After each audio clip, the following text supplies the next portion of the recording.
أعوذ بالله من الشيطان الرجيم.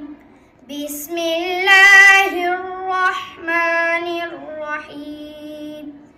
إن المتقين في ظلال وعيون وفواكه مما يشتهون. كلوا واشربوا هنيئا